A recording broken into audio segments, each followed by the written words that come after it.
Our next speaker is Tom Szymanski. Tom is currently an organizer and a journeyman wireman for IBEW Local 725. Tom completed his 5-year apprenticeship with the local in 2001. Local 725 represents electricians in the construction industry throughout South Central Indiana. Tom has a master's in labor studies from UMass Amherst.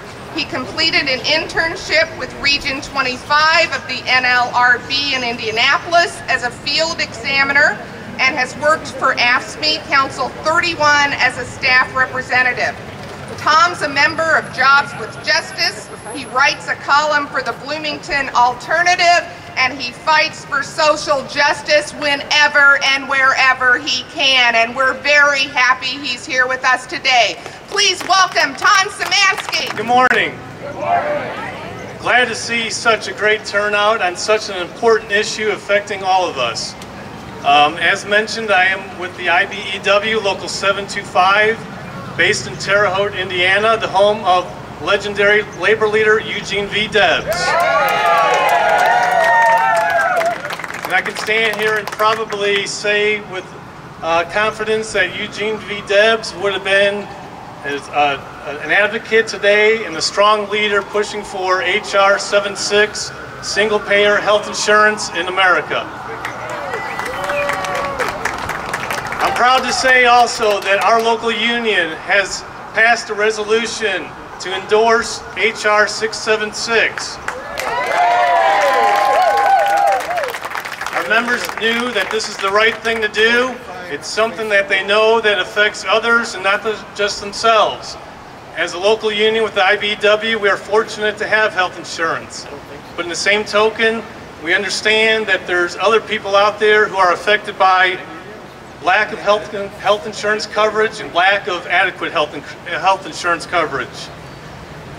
We all know somebody, I bet, out there, let it be a neighbor, co-worker, a friend, that does not have health insurance.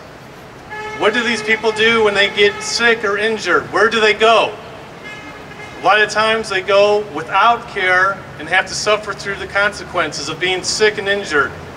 Other times they have to utilize emergency rooms for the care. And what does that do? That's a tax burden also on all of us. It's already costing us something. But it's an issue that is beyond that. It's a moral issue. It's a human rights issue. It's something that's a right that should be given to everybody, and it should not be considered a privileged right. Among workers, there's a lot of contractors out there who do not do the right thing. A lot of them don't provide health insurance. A lot of them even go beyond that and don't provide workers' comp insurance. We all know workers' comp is there to help the injured workers when they're injured on the job. But more times than not, we see out there where contractors don't even provide that.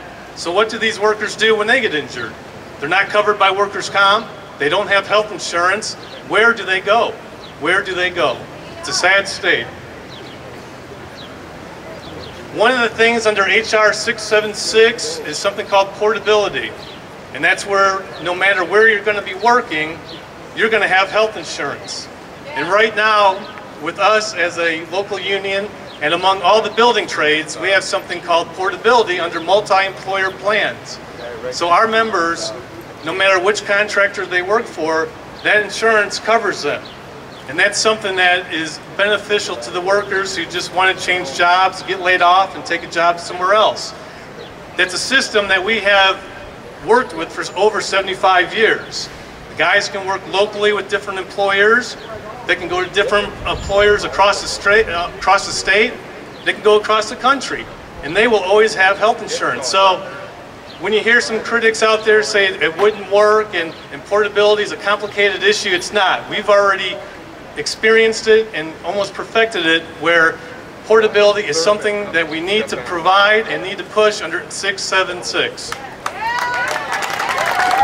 We also supported this resolution because it's a contract issue that comes up every few years. Right now with us, we pay about, on a full year of employment, about $10,000 for health insurance for family coverage. It's always a contentious issue at the bargaining table, but if you think about it, if we can get that off the table, workers can have and put that money towards other things like education, their savings, their pensions, food and shelter, things that we need as a middle class in America. The other issue is the competitive issue with HR 676. It levels the playing field not only for companies locally and our contractors locally, but for companies across the globe. It's a global issue, it's a local issue. Right now we see how many stories out there about the United Auto Workers, about the steel workers, about the machinists. They're here in this country.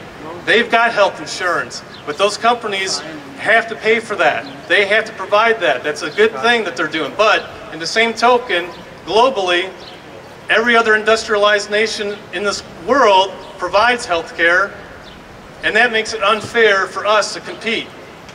We should be caught up with the rest of the world, and we should have national health care. Another issue that affects workers with this bill, and another reason we support this, unemployment. We know that's a critical issue now.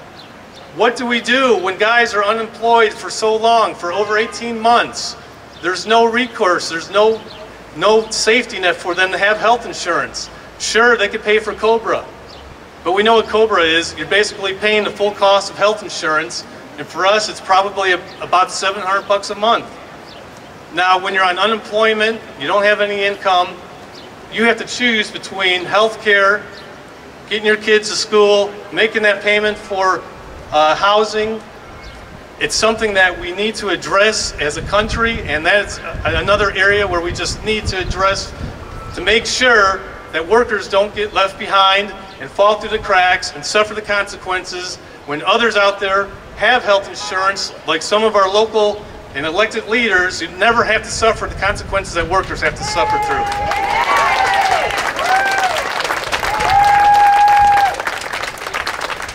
And we're not alone in this. Across Indiana, there are a number of labor organizations that support HR 676. Specifically, the Indiana State AFL-CIO, the steel workers, the auto workers, central labor councils, public sector workers, electricians, and pipe fitters.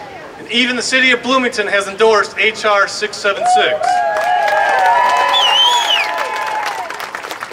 And it goes beyond that. Across the country, over 526 union organizations have endorsed HR 676, including 20 international umbrella organizations.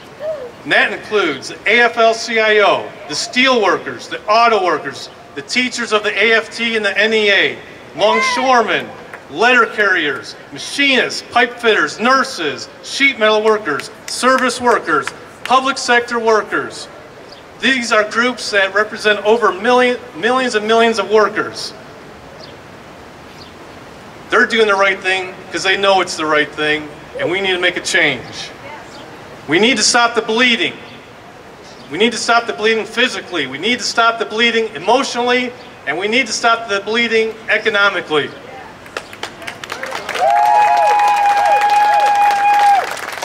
This is the richest country in the world, and we don't have health insurance for every worker, and that's a disgrace, and that needs to change. We can't be a strong country with a bunch of sick people. It just doesn't work. And with HR 676, that would change and make us a stronger and healthier country who could compete on the global level more effectively. So we need to be stronger. We need to become healthier by passing single payer, Medicare expanded, no deductible, no exclusion, no copay, freedom of doctor choice, freedom of hospital choice, preventive health care, and nonprofit HR 676.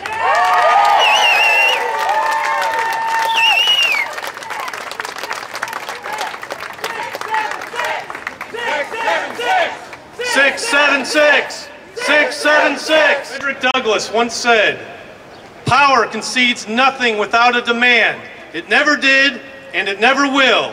Our fight continues, and I'll see you in the trenches. In solidarity."